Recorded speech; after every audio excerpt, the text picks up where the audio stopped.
Bonjour à toutes et tous, j'espère que vous allez bien.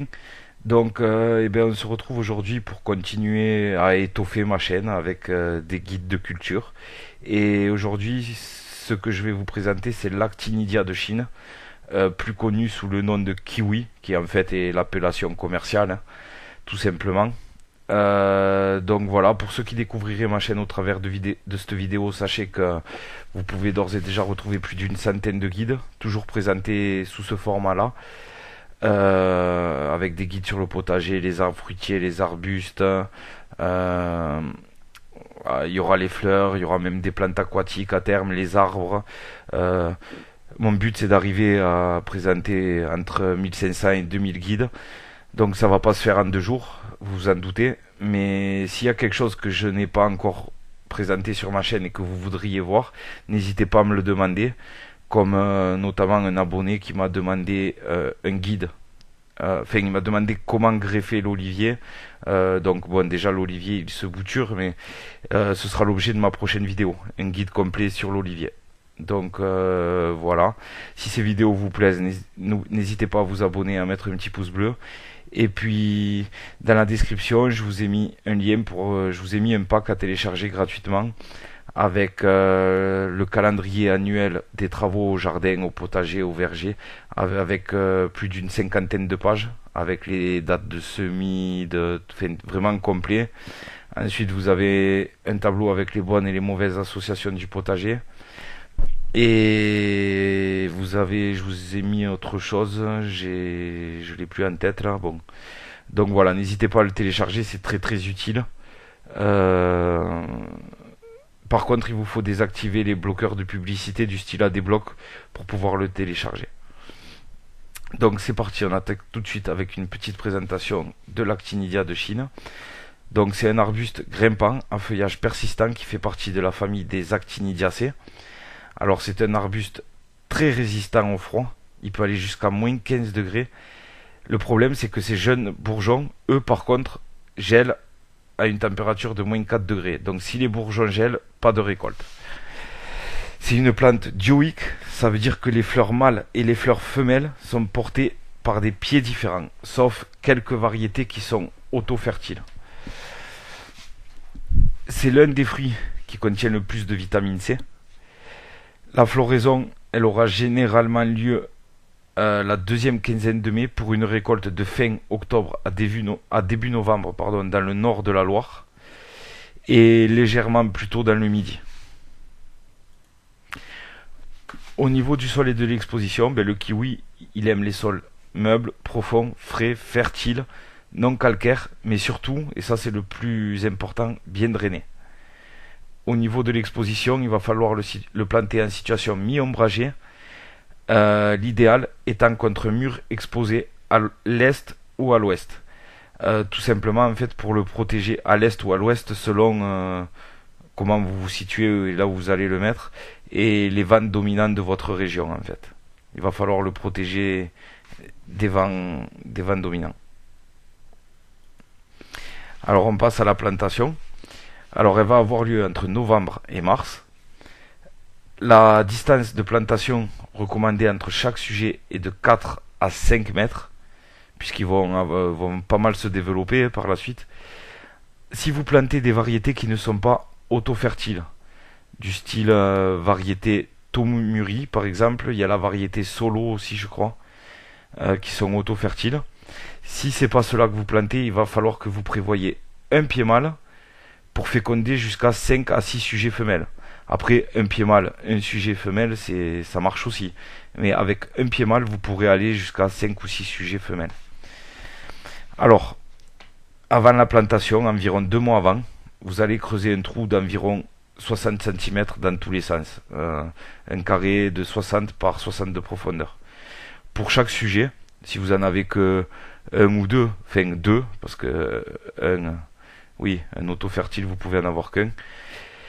Ou alors, si vous en avez plusieurs, vous allez faire une tranchée, tout simplement, de 60 cm de largeur, 60 cm de profondeur, sur la longueur qu'il vous faudra. Ensuite, vous allez incorporer à la terre que vous aurez extraite un engrais spécial petit fruit, et vous allez reboucher votre trou sans tasser. Ça va permettre à l'engrais pendant ces 2 mois là de se décomposer tranquillement, d'enrichir votre sol.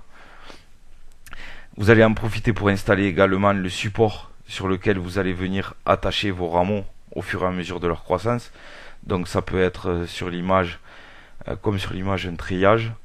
Vous pouvez mettre ça sur une pergola, enfin, ça peut habiller un mur, tout, puisque c'est grimpant, donc vous pouvez le mettre n'importe où. Au moment de planter, donc vous allez réouvrir les trous que vous avez précédemment fait 2 mois avant, sauf que cette fois vous allez juste ouvrir des trous légèrement plus gros que la motte de vos actinidia. Vous la posez au fond de manière à ce que sa surface soit au niveau du sol. Vous rebouchez, vous faites une cuvette et vous arrosez copieusement. Vous en profitez aussi pour raccourcir de moitié les branches et commencer déjà à les attacher en éventail.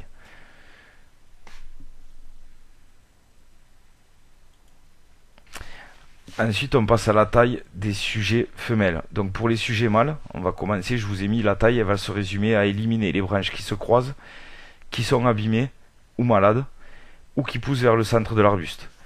On va conserver les rameaux secondaires, ceux qui ont le diamètre le plus faible, et c'est ceux qui porteront les fleurs. Tous les 3 ou 4 ans, on éliminera une branche charpentière âgée, qui sera remplacée par un gourmand de la base, qu'on laissera grandir. À la plantation, alors on raccourcit de moitié les branches et on les attache à leur support, c'est ce qu'on a vu avant, mais je l'ai remis, puisqu'on est dans la taille, donc je l'ai remis. Ensuite, l'année suivant la plantation, en février, on va à nouveau raccourcir de moitié toutes les branches. Et là encore, on va continuer de les répartir en éventail, de manière à recouvrir en fait un maximum de surface.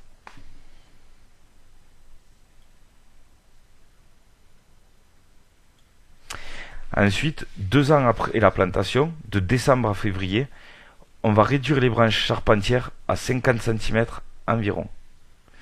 Donc les branches charpentières, ce sont les grosses ici. On va prendre le cas de celle la plus à gauche, je vous montre mon curseur.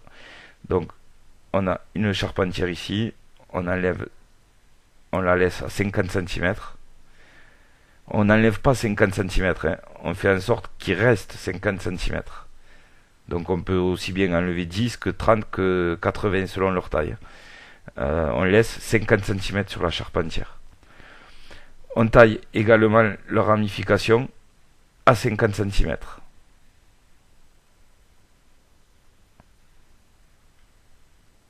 Donc ici, j'ai pris j'ai pas trop pris la bonne branche puisqu'elle n'est pas dessinée pareil, mais bon, on va prendre celle-ci. Donc là c'est la charpentière, on va dire la branche principale. On coupe également leur ramification à 50 cm. Et on coupe les rameaux qui partent de cette ramification, donc au-dessus du 4e ou 5e bourgeon en partant de la base.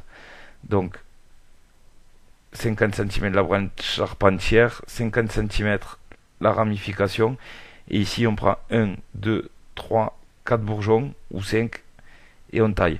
L'idéal c'est toujours de tailler au-dessus d'un bourgeon orienté vers l'extérieur de l'arbuste, puisqu'après par la suite quand il va se développer ça va pousser vers l'extérieur et ça va encore l'étoffer plutôt que de venir encombrer le centre. Encore une fois, on attache les branches à leur support au fur et à mesure. Ensuite, chaque année, en février, juste avant le démarrage de la végétation, on va tailler les rameaux qui ont porté des fruits l'automne précédent au-dessus du 2e bourgeon qui suit l'emplacement du dernier fruit sur le rameau. Donc là, on voit qu'il y avait eu le fruit, donc on compte 2 bourgeons et on taille. Je vous l'ai écrit plus tard, au moment dans la partie récolte. Je vous conseille de cueillir que le kiwi et de laisser les pédoncules accrochés pour justement, après ça viendra vous faciliter cette taille. Vous verrez qu'il y a eu un fruit ici, donc vous comptez 2 bourgeons et vous taillez. Début juillet, ensuite, on est sur l'image 2, on va couper les rameaux porteurs de kiwi au-dessus de la 4e feuille à partir du dernier groupe de fruits.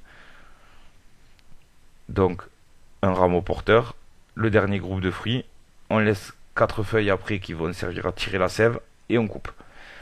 On supprime les rameaux très vigoureux qui partent de la base, sauf ceux qui sont bien placés et qui pourraient par la suite remplacer des branches charpentières improductives. Donc, s'il y en a un qui est bien placé, que vous pensez qu'il pourra remplacer un jour une branche charpentière, vous le laissez pousser. Et par la suite, quand il aura atteint une taille correcte, vous couperez une branche charpentière âgée, une que vous avez remarqué qui produit moins de fruits que les autres.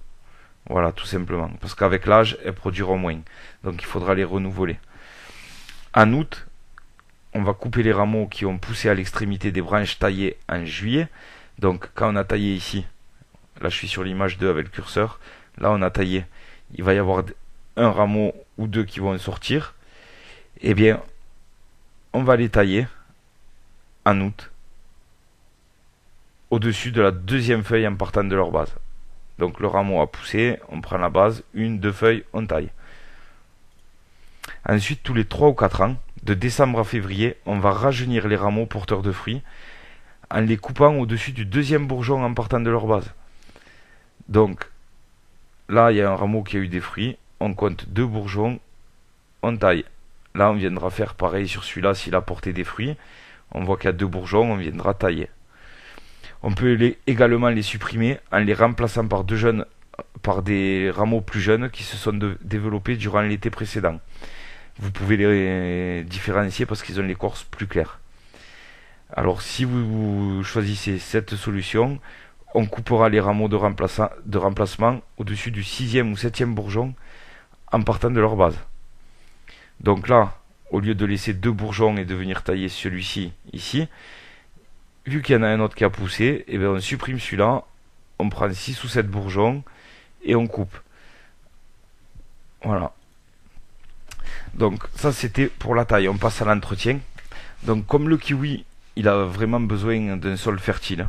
Donc chaque printemps, on va enfouir environ 100 grammes par mètre carré d'un engrais spécial pour arbres fruitiers au pied, avec un griffage léger en faisant attention de ne pas abîmer les racines superficielles.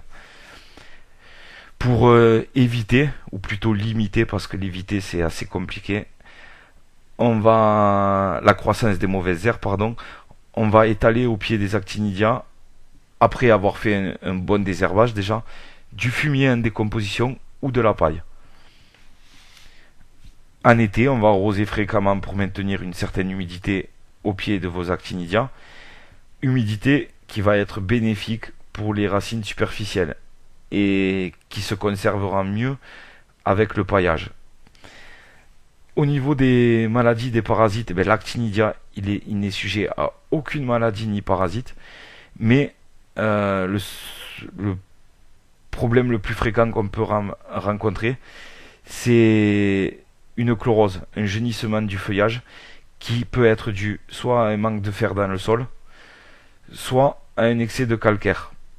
Pour remédier à cette chlorose, la chlorose elle attaque pas mal d'arbustes, c'est assez fréquent, hein. Donc la solution c'est arroser.